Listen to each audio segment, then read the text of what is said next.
ॐ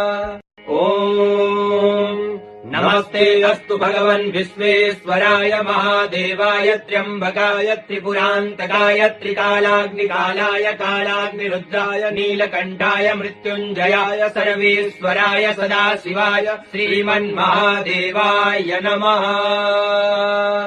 ॐ नमस्ते अस्तु भगवन् विश्वेश्वराय महादेवाय त्र्यम्बकाय त्रिपुरान्तकाय त्रिकालाग्निकालाय कालाग्निरुद्राय नीलकण्ठाय मृत्युञ्जयाय सर्वेश्वराय सदाशिवाय श्रीमन्महादेवाय नमः।